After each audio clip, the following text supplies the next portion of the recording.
Hello, everyone. I'm Jaquiba Henderson, Senior Vice President of Maternal Child Health Impact and Deputy Medical Officer at the March of Dimes. Thank you so much for joining us this afternoon for our third Healthy Moms, Strong Babies webinar. This is the third webinar of this year, and we're so excited to talk to you today. Each month, we're diving into timely topics that affect the health of pregnant people, new parents, their babies, and families. I'm so thrilled to be your moderator for today, as we are recognizing Black Maternal Health Week, which takes place every year, April 11th through the 17th. Black Maternal Health Week was created by and is led by the Black Mamas Matter Alliance. And the purpose of this week is to acknowledge the health of Black mamas by deepening the national conversation about Black maternal health in the United States, amplifying community-driven policy, research, and care solutions, by centering the voices of Black mamas, women, families, and stakeholders, and providing a national platform for Black-led entities and efforts on maternal health, birth, and reproductive justice. At the March of Dimes, we stand with Black Mamas Matter Alliance and fully support this very important work. Unfortunately, in our country, we are facing a maternal and child health crisis. And for Black families, this crisis is worse. More Black women suffer from severe complications from labor and childbirth, and Black moms are dying from pregnancy-related complications at 3 to 4 times the rate of white women. And this disparity is even higher in some parts of our country. These disparities are unacceptable. March of Dimes is committed to working alongside the Black Mamas Matter Alliance until every Black birthing person in the United States has the rights, respect, and resources to thrive in every aspect of their lives. And notice I said thrive, not just survive. We're leading advocacy, education, and research to address the health equity gaps that exist for moms and babies of color. And today we have a wonderful panel of experts who will be discussing the current state of Black maternal health and some of the actions that may improve outcomes for Black moms, their babies, and their families. We will also talk about the role of fathers and their impact on birth outcomes. Throughout the conversation, we invite you and encourage you to type your questions and comments into the chat box. Our panelists will respond to your questions later in the discussion. So to start off our discussion today, I'd like to introduce you to our panel. Our first panelist is Folashade Butler. She's a wife and mother of 4 children, the youngest of whom are 2 6-month-old twins. She's a technology consultant, entrepreneur, speaker, relationship coach, and owner of Love and Livelihood, which is a podcast about what balance looks like for true success in love and in life. Her birth story went viral recently when she posted about a routine 37-week checkup that led to the delivery of her twins just a few hours later. We'll be talking to her more about that today. Our next panelist is Dr. Lynn Lightfoot. Dr. Lightfoot is a board-certified OBGYN and fellow of the American College of Obstetrics and Gynecology, and she is the doctor who delivered Folashade's twins. Dr. Lightfoot graduated from Wellesley College and the University of Virginia Medical School and completed her residency training at Albert Einstein Medical Center. She's a partner at Foxhall OBGYN Associates in Washington, D.C., where she has been in practice for 17 years and has consistently been named as one of the region's best doctors. And our next panelist is Dr. James W. Collins. Dr. Collins earned his bachelor's and medical degrees from the University of Michigan and a master's in public health from the University of Illinois in Chicago. He is the medical director of the Neonatal Intensive Care Unit at Lurie Children's Hospital of Chicago, and is a professor and associate director of the Pediatric Residency Program at Northwestern University's Feinberg School of Medicine. He has authored numerous research articles on health disparities and is a lecturer on issues related to birth outcomes. Dr. Collins has received multiple awards for his research, teaching, and leadership in infant health, and he is also a March of Dimes research grantee. And our final panelist is Kimberly Seals Allers. Kimberly Seals Allers is an award-winning journalist, author, strategist, and well-known public speaker and advocate for maternal and infant health. She is the executive director of Narrative Nation and the host of Birthright, a podcast about joy and healing in Black birth, funded by the California Healthcare Foundation. She is also the founder of the Earth app, which empowers families of color and transforms collective experiences into meaningful data to drive change within health systems. In addition, she's the author of 2 books on perinatal care and is the co-founder of Black Breastfeeding Week. Thank you so much to all of you for joining us today. I'm going to start by asking you a couple of questions related to your professional background and expertise and experiences.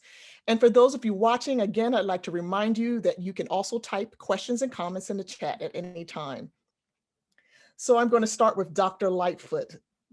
Dr. Lightfoot, as I mentioned earlier, and as you are so familiar, the United States is among one of the most dangerous developed nations in our world for childbirth, particularly for women of color.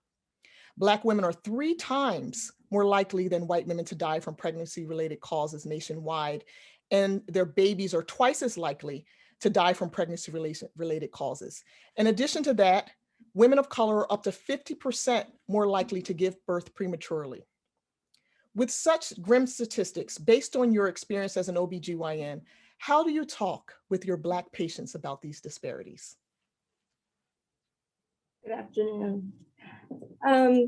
One of the first things that I try to do with all of my patients is to make them feel comfortable and try to empower them about this experience. Because of the grim statistics, it's so important to know that there is still some good news here. We're having a baby, we're starting a family, and there are ways to go about doing that that are safe and healthy and planned in a way that they can enjoy their experience, right? They don't need to enter pregnancy with fears that they're not going to live, fears that they're going to die. That's not going to be welcoming for any new family.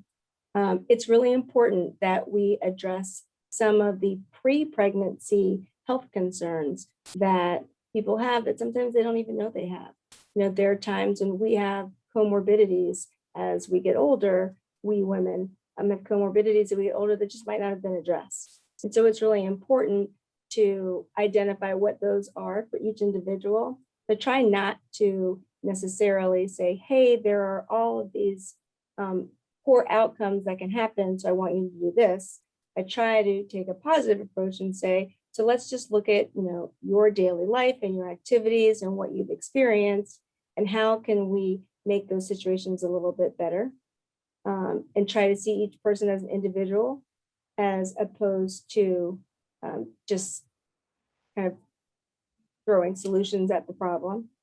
It's really important that I connect with my patients, because I feel like once I connect with them, we have a better understanding of our doctor-patient relationship, because it is a relationship.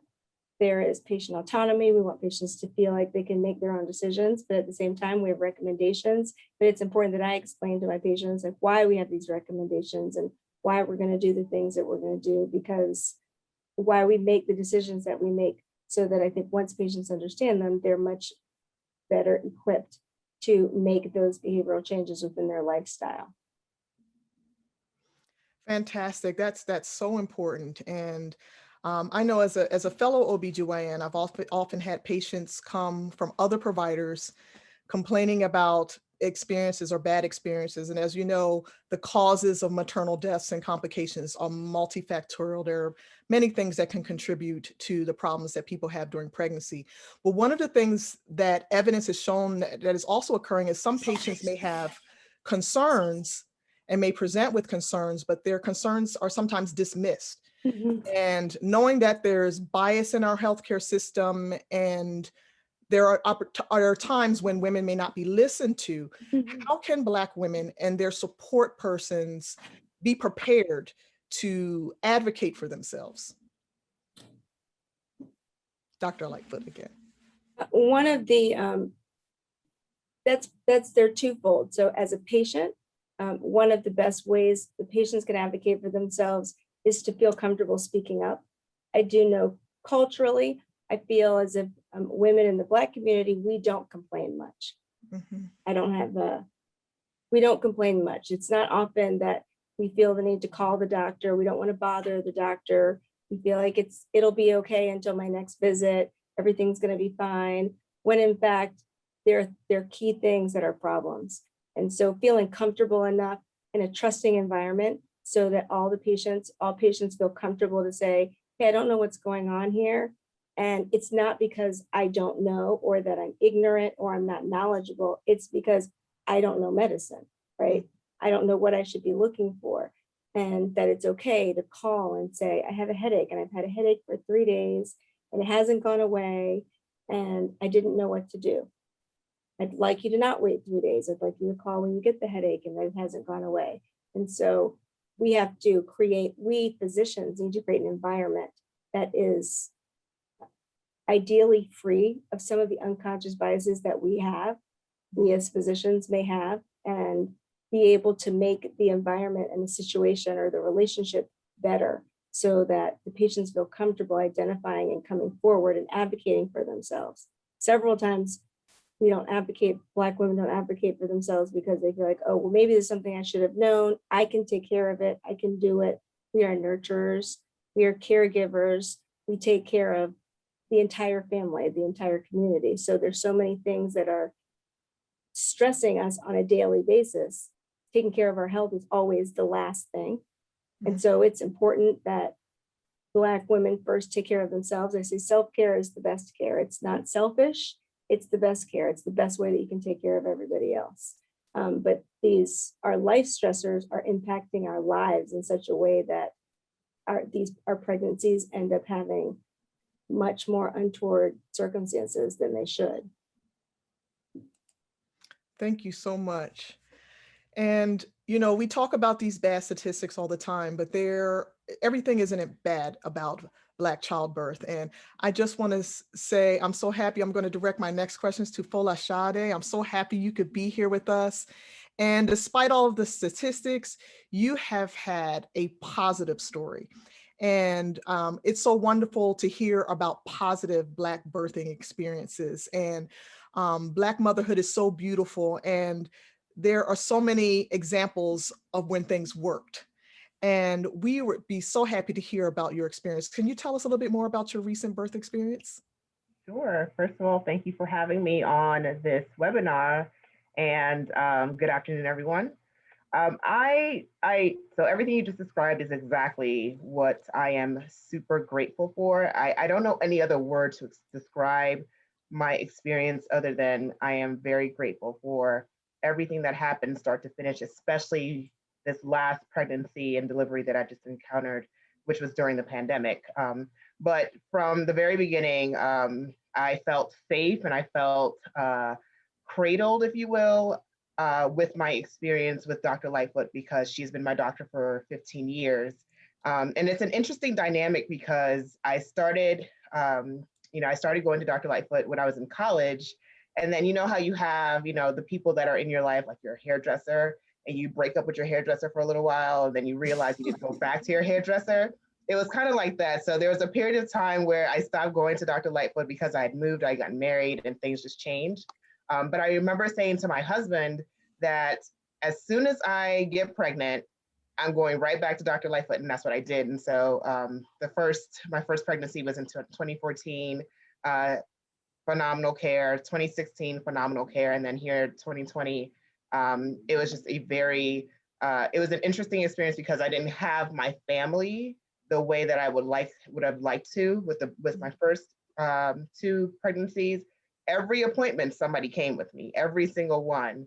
And this time around, it was just me and her, me and Dr. Lightfoot. I could not have my husband. I could not have my mom, my sisters, my best friends. Nobody could join me in these appointments. And so having that comfort and having that ability to share moments and discussions and this experience with somebody who knew me and cared made all the world of difference.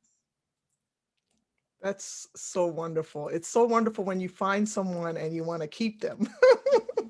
We often hear stories about, patients wanting to leave their provider. And I think that's an important thing for someone who has felt that this maternal movement is so important and really seemed to develop a good relationship with your clinician. What would you say to other women as they're trying to decide on how to find a healthcare provider and how to really know that they've picked the right one and to know that they're in the right patient provider relationship? Yeah, so one of the things that I think has helped me personally is me trusting my gut. And I think a lot of us as human beings, especially women, we know and we feel when something is off and it's not in the right vein or in the right energy that we want it to be in. Mhm. And so, let's pay attention to that as human beings and as women. Make sure that you know that you're trusting your gut, and usually your gut is correct. If you feel Mhm. it, then it's probably there. And so with Dr. Lightfoot, I actually did not select Dr. Lightfoot as my doctor because she was Black. To be honest, 15 years ago when I found her, I was just a college student who needed a doctor. And I went through, the list, and I was like, okay, this is close by. I can go there.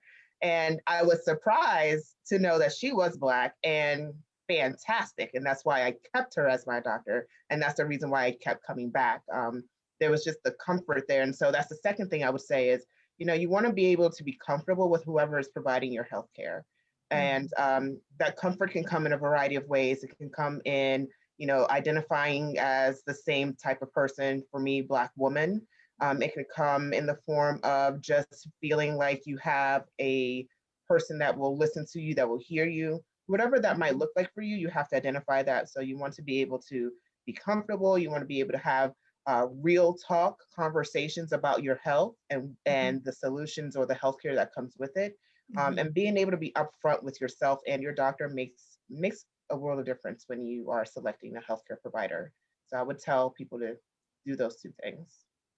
You made some really great points. So being able to have a certain comfort level, being able to know that you're being listened to, those are very important. And when we think about this issue of choosing a healthcare provider, I think it's important for us to remember that a lot of women in our country don't have all of the options that some people have. There are parts of our country where what we call maternity care deserts, where there aren't as many healthcare providers. There are counties across our country that don't have a single obstetrician, don't have midwives, don't have anyone that provides obstetric or maternity care within their region, and may have to travel far distances. And it's important to realize that they may not have all the options in choosing, but it's so important. Out of all of the things to choose is making sure you can have a comfort level and someone who listens to you.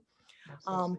So I'd like to direct my next question to you, Kimberly. So I want to thank you so much for being a longtime friend and supporter of March of Dimes and for being with us on these types of presentations. And you've been an outspoken advocate for the health of moms and babies of color for years now, and very well known for that. And in 2006, you wrote that being a Black woman places you at a higher risk of poor birth outcomes, and at the root of it are the stresses of racism and biased treatment you may receive. Do you think that's changed at all? And what needs to happen?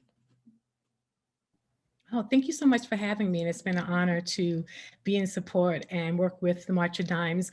Sadly, not much has changed, right? We see that not just in the lived experience and what is being reported, but we also see that in the statistics and the data that's coming out about the maternal mortality rates, the Black infant mortality rates that seem to those gaps are not closing. And I think that's an important thing to consider, because when we think about racism and bias, we know that racism is not just about that thing that happens, what did Dr. Kamara Jones said, that assigning a value based on skin color, but it's also about power, right? And there has been a power dynamic within the medical system that reflects racism in terms of whose opinions are valued and whose are not, right? Who's seen as kind of not knowing, and who's seen as all knowing. And so what we also need to do is to disrupt that. And this is why, what we're doing with the Earth app is so important, because we're all about taking those qualitative experiences, understanding and listening to what Black and brown women and birthing people are saying is happening in their prenatal, in their birthing, in their pediatric experiences of care, and then turning that into quantitative data that we can work directly with providers, work with hospitals. Because I think the issue when we think about racism and bias is that right now we're thinking that anti-bias training might help, which is a great start. But until we start getting to the details of what bias, harm, disrespect looks like to me, and looks like to Folashade, and what looks like to you, which may be very different. And so that's why with Earth, we're able to say, hey, here's what happened. Pain levels were dismissed. Diagnostic tests were delayed. There were rude comments reported. We have about 17 behaviors. And so we really want to be able to identify this so we can demystify bias and take it away from some social science or online test mechanism and say, actually, we have 5,000 reviews from your hospital. And here's what is being said from your patients in your community about their experiences of care, and that needs to be layered on to the existing work that we are actually tracking and bringing accountability to the medical system, and we're bringing transparency. And then the last thing I want to say about power is that, to your point, we have often been framed as, the victims and the dire statistics, but we have power as consumers, right? I'm also a former senior editor at Essence, so I know how much folks like to market to Black women and brown folks. And so with Earth, we lean into our consumer power to say, let's use our consumer power to help this industry see, and also for us to publicly report where we are receiving good care, where we are not. And then we can work with those to help them get better. Let those who are doing well, what's going on in that hospital, what's happening in that provider office, and how that can be a lesson for the field that can be replicated elsewhere.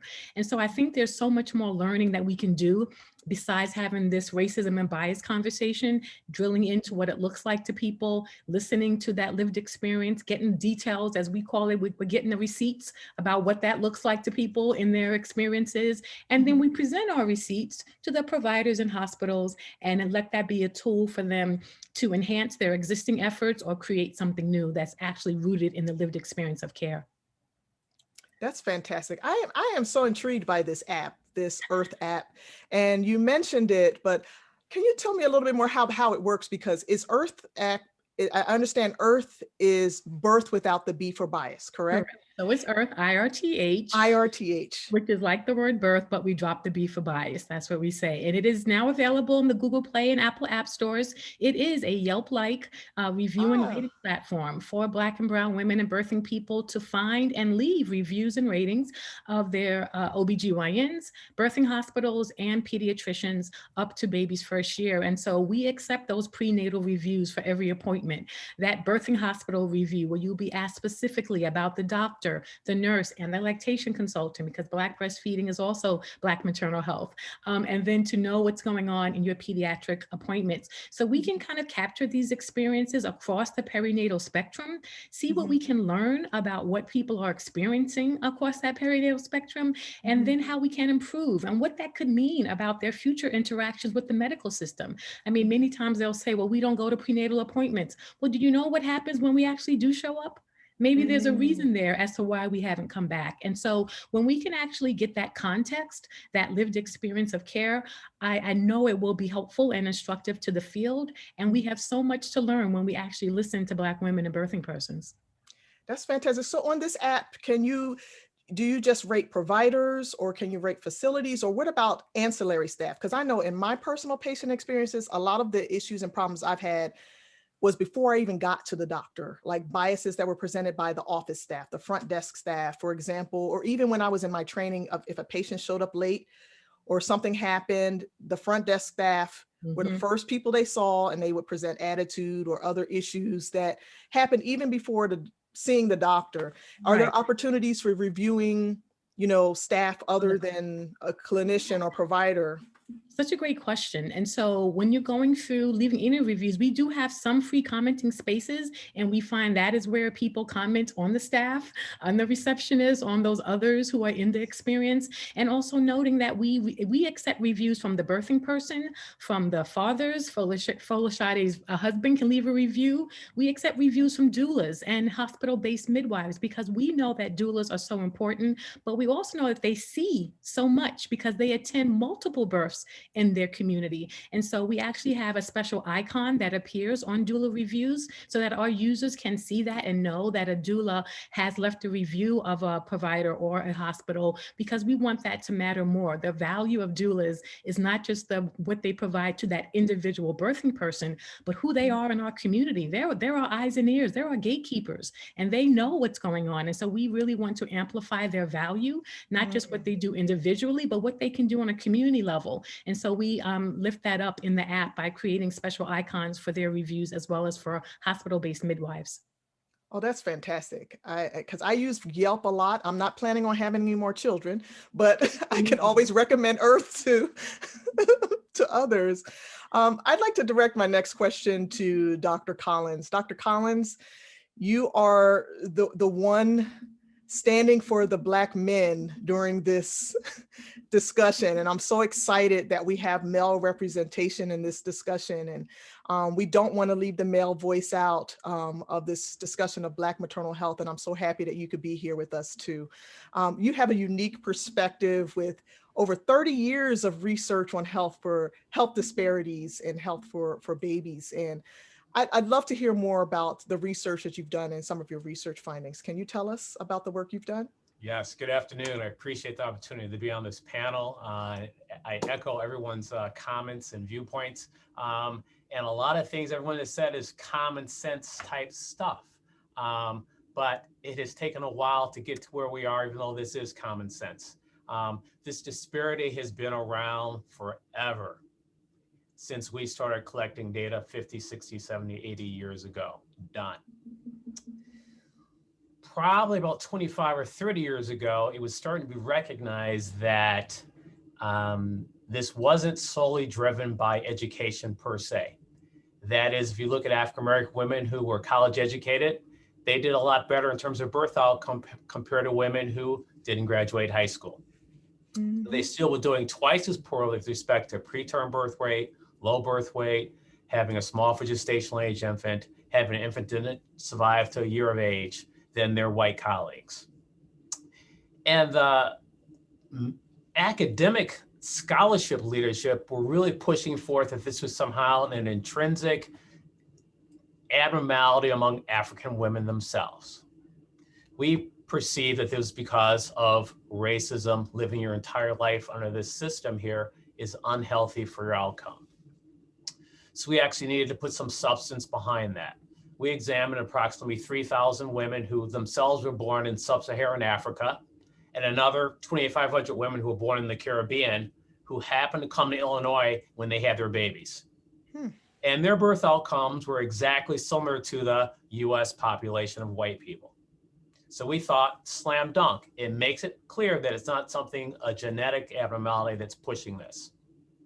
A lot of the feedback that we got, unfortunately, was, well, it's a healthy immigrant effect. That's only the healthiest women who come now. I took 10 steps back and said, well, if we go back to slavery 400 years ago, it was only the healthiest women who survived the Middle Passage. Mm-hmm. Wasn't enough. So we looked at women who came from Africa or the Caribbean, delivered in the United States, had baby girls. Those baby girls grew up in the United States. What do you think their birth outcome was? In one generation, it was terrible. It approximated that of the general Black population, significantly worse than their mothers. So clearly nothing genetic-wise changes in a generation, but we know from everyone on this panel, life experiences of being an African-American woman in this country is not good for birth outcome. So we took a next step and said, well, let's actually try to measure racism. When we look at personally mediated racism, there are questionnaires that have been developed that we can administer, and we did. Some of it with the help of Kamara Jones, which I heard Kimberly mention, that made the point that race is not a biological construct, but is a social construct that precisely captures the impact of racism. And no surprisingly, around this panel, we actually found that women who experience racism, either getting work, at work, receiving medical care, or in the medical arena, were more likely to have a preterm infant. Since that time, there's probably been 24 studies which have confirmed and expanded those findings. Structural racism is another issue that is real in this country, as we all know very well, but it's harder to measure. One of the consequences of structural racism is where we live. In most places, where I live included, African Americans tend to live disproportionately in low-income neighborhoods. Non-Latino whites tend to live disproportionately in affluent neighborhoods. And we know that poverty is not healthy for outcome, independent of what your race is. One of the things that we found that's very supportive is the fact that if you're born in a poor neighborhood and you have upward economic mobility, such that by the time you have your child, you're no longer living in poverty, those birth outcomes are safely better than those who lived in poverty their whole lives. Doesn't approach those who didn't live in affluency their whole life, but it just shows that upward mobility is a positive impact, has a positive impact. The last thing I'll leave you with structural racism is something that we just very, very recently addressed, is we all know very well Dante Wright, George Floyd. We could go on in terms of the unarmed killings of unarmed Black people by police officers. We actually obtained 2 years worth of that data. Excuse me, I think it was 5 years worth of that data, 2013 or 2018. And we looked at states that had the highest rates. And we looked at how did that compare with the risk of the Black-white disparity in preterm birth. And we found that states had the highest rates of underarm killings against Black people had higher rates of preterm birth than those states that had lower episodes. So it's a very interesting way to try to get at structural racism, both where we live, but also in the experiences that we have because of that. I could talk on and on, but I'm going to pause for a moment. Thank you very much. Oh, thank you so much. I just want to, at this time, this is a good time to remind our viewers, if you have any questions or comments, please feel free to put that in the chat, and we will be answering your questions a little bit later during the session. But Dr. Collins, I have a specific question for you, and you brought up some really great points about the difference in generational outcomes. I'm curious because we talk about the contribution of socioeconomics to maternal outcomes, but at the same time, we see statistics like you mentioned about women who have greater than a college level education. Black women have they're 5 times more likely to die than women with also that same level of education. They're also more likely to die than women with less than a 12 high school level education. How can we explain that? We can't explain that based on socioeconomics. But you did mention issues around racism. So I'd love to hear a little bit more about your thoughts on that and the role of socioeconomics in these outcomes. Yeah, that is the elephant in the room.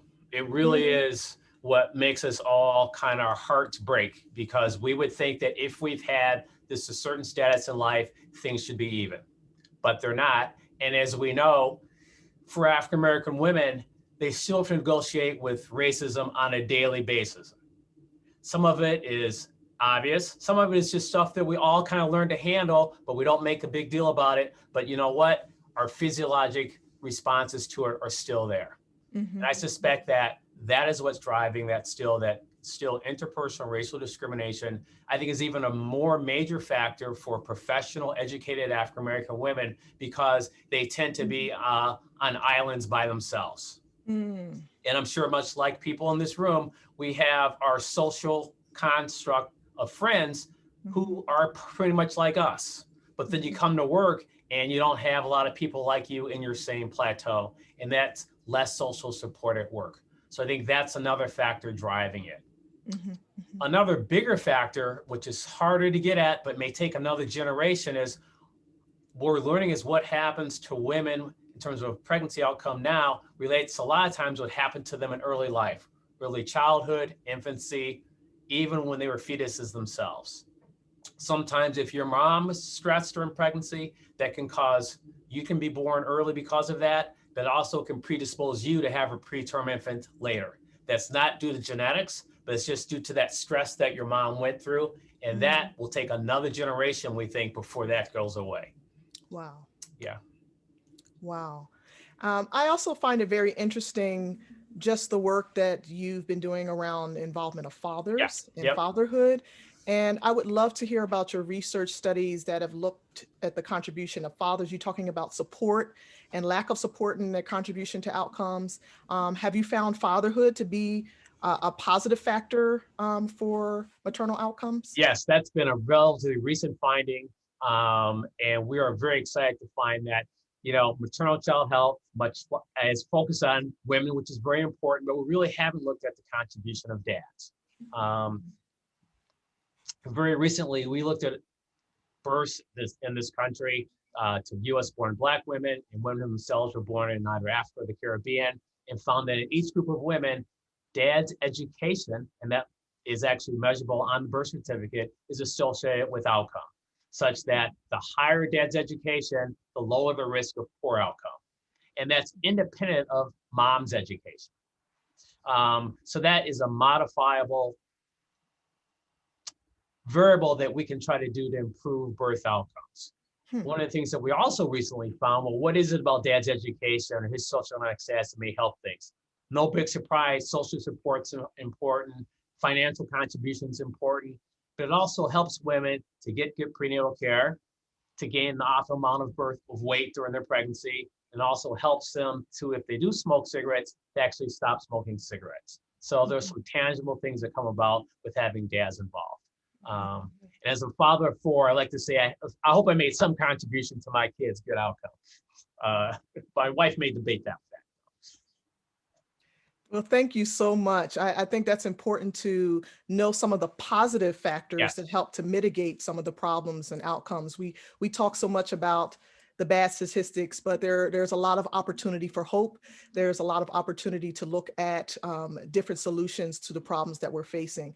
And we talk about socioeconomics. We've talked about the contribution of racism and support systems during pregnancy. And one of the things that I do want to note that one of the benefits of this week is having an opportunity to shine light on some of these different programs and solutions.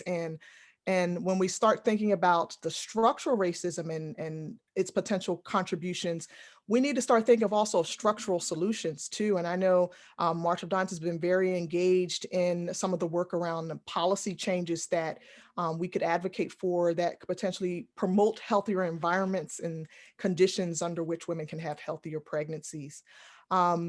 The other thing that I think is important to remember, we've talked about the importance of having good providers, is making sure that providers are aware of these statistics. Some of the providers, because even though these statistics are bad, when we think about it, about 700 women a year are dying. That doesn't, most physicians have not experienced, or most clinicians haven't experienced a death.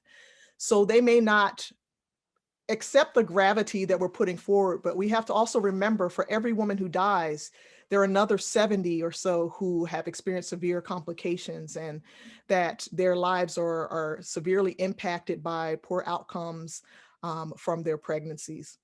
So I just wanted to present a question to you, Dr. Lightfoot, again, being in the trenches and taking care of these patients, what are some things that you think that providers and institutions can do to do better?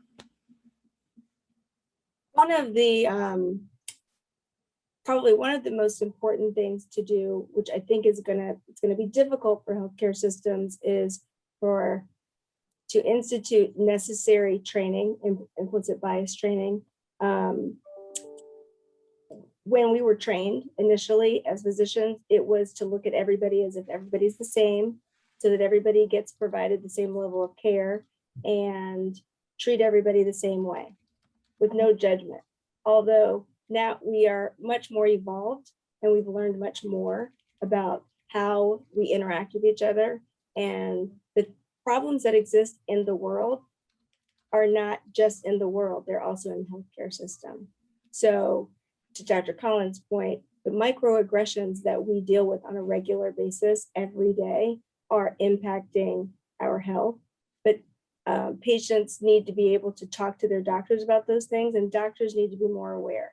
So that's a responsibility that falls on physicians, and healthcare systems can implement these kinds of training so that doctors become more aware of their own unconscious biases that they have and be comfortable admitting them. We are doctors. We're doing the very best that we can, but we are not perfect.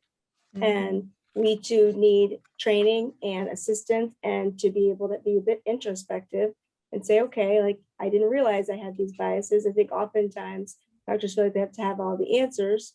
And they do for confidence, the patients have confidence in them, but at the same time, these biases that exist within all of us to a certain degree are impacting the way that we intervene clinically with our patients. And that's exactly what needs to be worked on, and healthcare systems can implement that. It also it's a bigger problem. So the federal government also needs to identify the fact that if we don't live in a healthier community, then we can't be healthier patients. And we have not received great care for decades. So it needs to start now. We don't need to keep asking for it. It just needs to happen, but it not just in hospitals, but everywhere. So the things that we're experiencing over the past year, I'm glad that they came out and we're discussing them, but if I can't talk to my patients, or if the other physicians or non-Black physicians can't talk to their patients about what the patients are experiencing, hey, how did you feel January 6th? I know you're here for your annual exam, but were you stressed? Did it upset you? How are you feeling today? Not just, oh, you're here for your annual pap smear and your mammogram, or how did George Floyd's murder affect you? Are you doing okay during this time? I'm sure it's very stressful. Clinicians being able to identify where discrimination exists outside of the world is going to improve our ability to interact with our patients who are also of the world. Absolutely. And I think it's also important for us to acknowledge, that clinicians have biases, even Black clinicians. We're impacted by how we're trained, impacted, by just, being stressed and overworked. And that's really important to recognize. In addition to, things that can happen at the clinician level, I know I've been engaged in work looking at improving quality on a systems level, looking at how care is provided in hospitals, and even at the level of the state, and looking at collaboratives where clinicians and hospitals and various stakeholders actually come together and what are known as perinatal quality collaboratives, and actually working toward a common objective and improving outcomes. And I am looking forward to seeing more work coming out of these collaboratives as they're starting to shift and do more work around equity and respectful care, and really putting the pressure on and creating a new culture where it's not acceptable to have these biases, and to be able to provide the same level of high quality care to every single patient who comes through the door. And I want to direct a question to you, Folashade. To be able to have your pregnancy and to give birth during this pandemic, I can't even imagine the amount of stress of thinking about the pandemic, thinking about your own health as a pregnant woman and potential of getting infected and all of those risks. How was it really experiencing that, during these really trying times? I know we've talked about the stresses of, all of the racial violence that's happened in our country, but also that in the setting of a worldwide pandemic, I can imagine that was challenging. Yeah, you're absolutely right. I mean, and listening to our experts, our doctors here, definitely reminded me of that experience. So I have intense mommy brain, so I forget some things. But listening, I was just like, wow, man, I really did endure a lot of things. And so my fears and my stress, they were interesting. So for example, my petty stress, as I call it, was I didn't want to go into labor or have my water break in public, and it did. I mean, I left the hospital with Dr. Lightfoot. This is my 37-week appointment, the whole story that went viral. So I left the hospital, was on my way to dinner with a friend, a coworker, and my water broke as soon as I got out of the car. And so I called and texted her back, and I was just like, I don't even know what to do here. So I went back to the hospital, and then, gave birth a few hours later. So that petty stress happened. And then all the way up to understanding that I am one of the Black leaders and Black voices, Black presence at my firm. And so during the pandemic, people were leaning heavily on me to, bring some understanding to what was happening, to console not only my Black counterparts, but also, my non-Black counterparts who had a lot of questions and didn't understand, and is just now coming to the realization that this is something that Black people deal with on a day-to-day basis. And so dealing with that, plus a pandemic, plus being, heavily pregnant, plus having a couple of kids already, it was a lot. It was a lot. Thank you. And I am grateful for my husband, who I don't know how I would have made it through the year without him. He was, we're talking about how Black fathers make a world of difference. And he was my rock. I mean, I had some severe pains, non-severe pains. So I had some migraines, I had pelvic pains, things that are run-of-the-mill kind of symptoms for a pregnant person. And there were times that they were debilitating. And so having him take the reins and really support me in that way really made a difference. I really don't know what I would have done without that kind of support from, my family, my husband, my doctor, the people who love and want to see me do well. So that was great. It was an experience to be for certain. Well, thank you. Thank you. I love to hear how, people go through, you think about all that Black people have gone through in this country. And when you look at almost every outcome, how we have disparities in almost everyone, it's like you would think, oh, this is just so horrible and bad. So I love to hear the positive and the signs of resilience that we have. But it's time for us to move past the statistics and definitely get to work and doing something about this problem.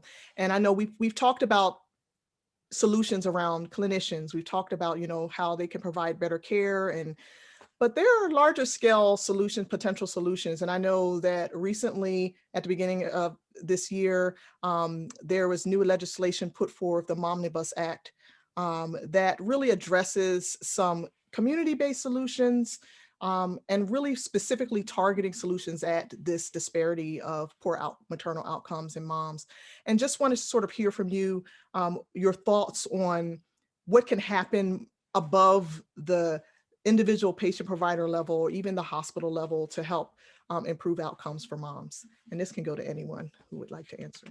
And I'm sorry, before you answer, I just want to acknowledge that one of our panelists dropped off, and we are working to bring her back. I just noticed that Kimberly Seals Allers is not with us, but she will be rejoining us as soon as possible. I also want to make note as well, someone asked in the chat about the app that she talked about, the Earth app. That's Earth it's like Earth is birth without the B, so it's IRTH.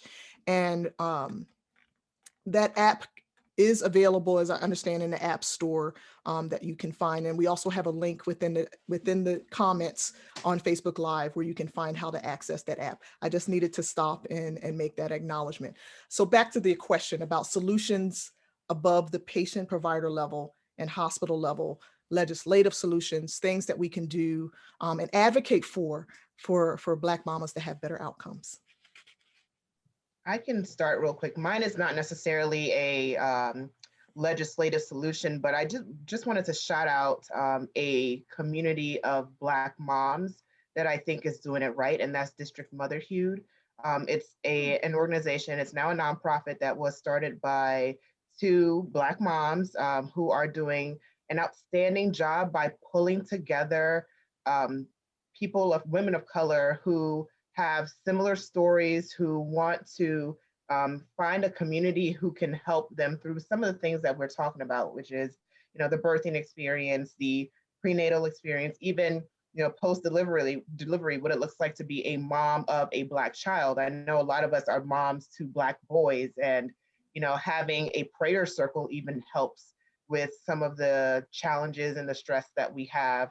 And so District Motherhood is doing a lot of that work without being asked to do that work. They, Simona Noche, right, and Nikki, they all come together to do this kind of work for us.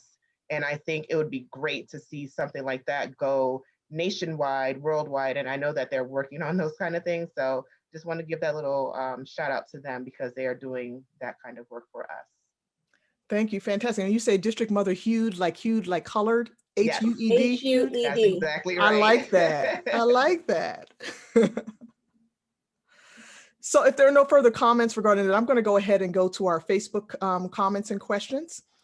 And our first one is talking about, I totally agree about the accountability to the medical system. Can you elaborate on that? Can you, and someone asked about repeating the information about the app, but accountability to the medical system. So I think that question is directed to Kimberly because I know that the Earth app does provide some accountability because it gives a way for patients to take some of that power back by being able to give reviews and really holding providers and institutions accountable for the care that they provide. And if once we get Kimberly back on, I'm going to present her with that question because I think that a question goes to her. So the next question that we have is that it's amazing that it took that much data collection to prove why Black women were impacted, a whole generation. And I'm sure that's directed to Dr. Collins. I'm interested in knowing, about, research looking directly at the type of treatment that women receive during their care and the impact of that on their outcomes. And I'm wondering if, we can document, and I know the app is out to sort of document some of those untoward experiences that patients have, but really sort of looking and getting the data to document potential disparities in interactions with Black women in their care. Yeah, I think that's a good question and comment, and really highlights a lot of the things that Lynn was saying in terms of implicit bias that occurs without us even thinking about it in healthcare. There have been a couple of studies that have actually looked at that. And as I said before, we know the racial disparity has existed for a long time. But if you look at African-American women compared to white women, African-American women are less likely to get prenatal care advice about what they can do to prevent preterm labor. They're less likely to get advice about stopping smoking. They're less likely to get advice about recurrent risk of preterm labor if you had a preemie already. Less likely to get certain ultrasound treatments based on, again, perceptions of providers.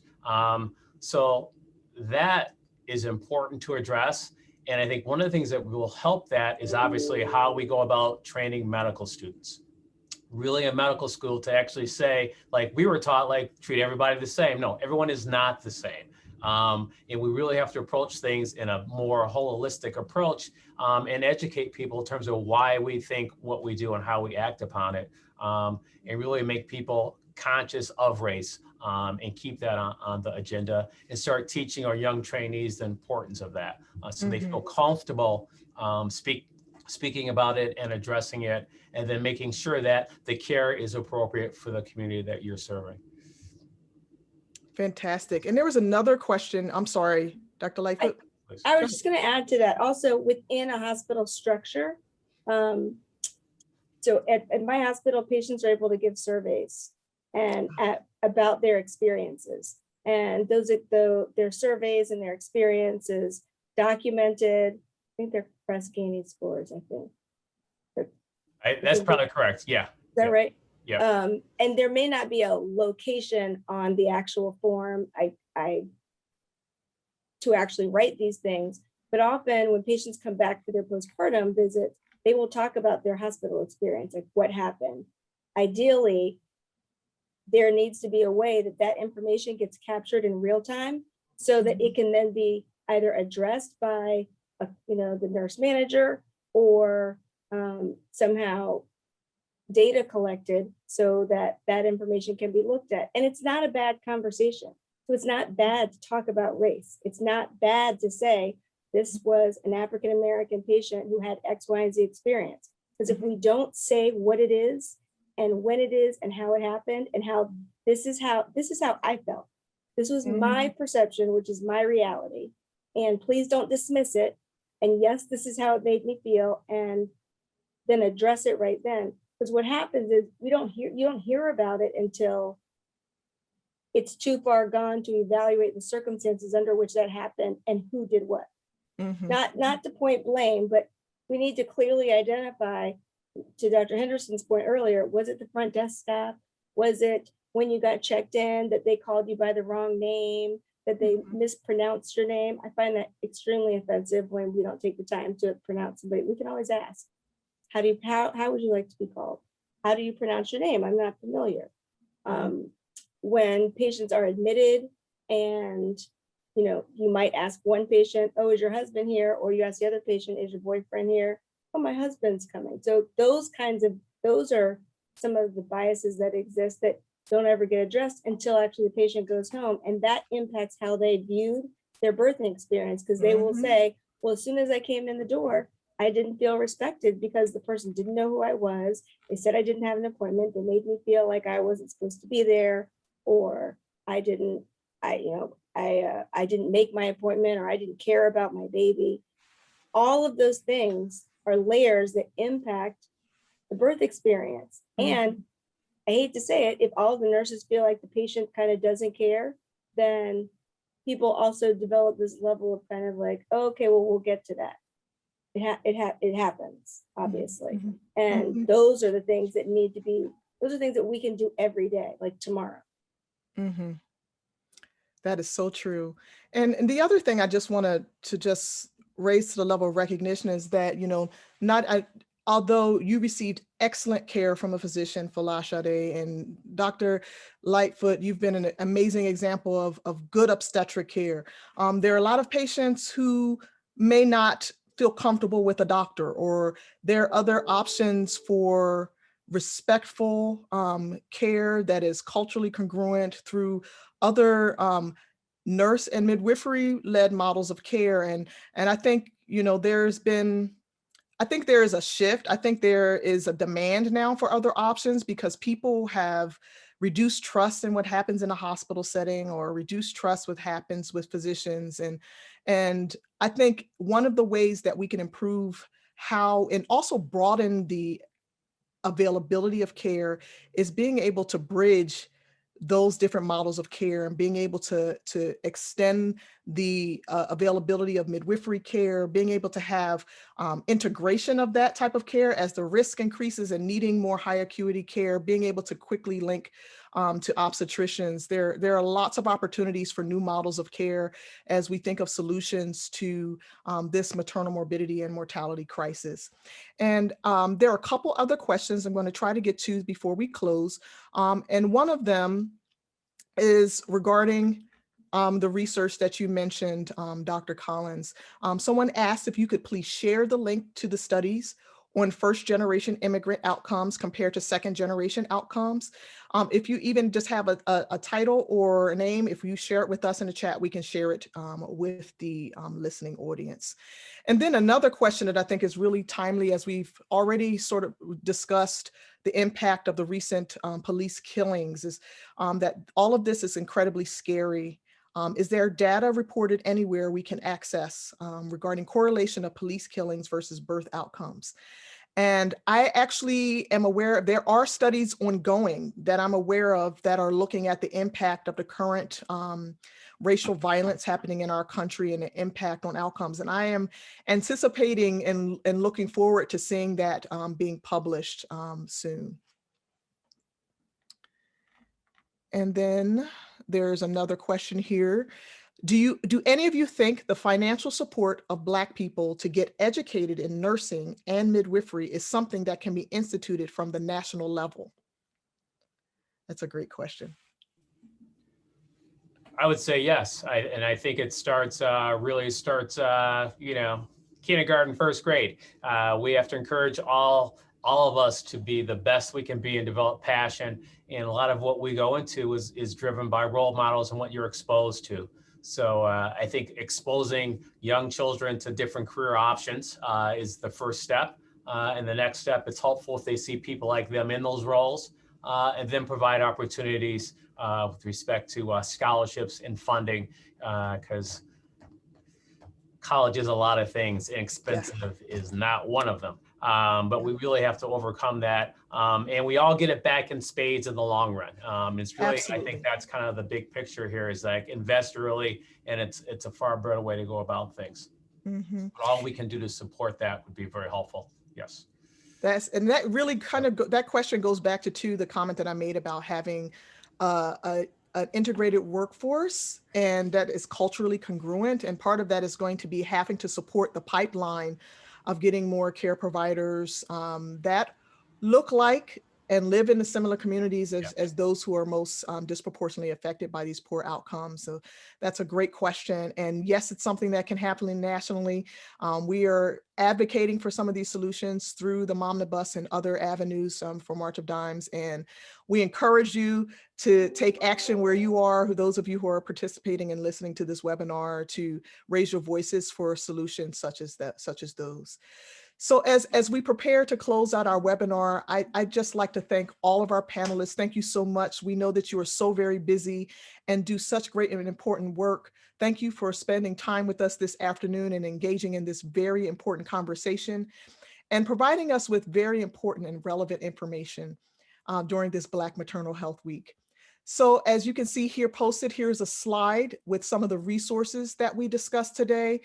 We encourage you to click on the links. Some of the resources include those for March of Dimes, including information on COVID-19 and vaccination for COVID-19. We also have information about your birth plan and how to prepare for labor. We also have information about how to support the Momnibus Act and information that links to the Black Mamas Matter Alliance to advocate, drive research, build power, and shift culture for Black maternal health, rights, and justice. In addition to that, we've provided information to the Birthing Podcast, which is a podcast about joy and healing in Black birth that Kimberly Seals Allers is the director of. I'm so sorry that she was unable to finish the webinar with us and dropped off. But I also want to draw your attention to the Earth app, which you can find at earthapp.com to find prenatal, birthing, postpartum, and pediatric reviews of care. In addition, if you'd like to learn more about legislation that aims to improve maternal health care for Black, Indigenous, and people of color communities, please join us on May 13th from 2 to 3 p.m. Eastern Time. We'll provide an overview of a new, easy-to-use advocate toolkit for Momnibus that contains resources for engaging lawmakers and raising awareness of the issues. And you can register from the link provided there. I just want to thank you again for attending this webinar today. And we just honor our Black mothers, we celebrate them, and we want to raise awareness so that outcomes can be better for moms in our country. Thank you again for joining us today. Oh, I cannot forget our March for Babies, Mother of a Movement, a fight for the health of all moms and babies. You can join today at marchforbabies.org, where we're raising funds to help for all of these different issues that we're supporting here at March of Dimes that I mentioned as well on the previous slide. Thank you.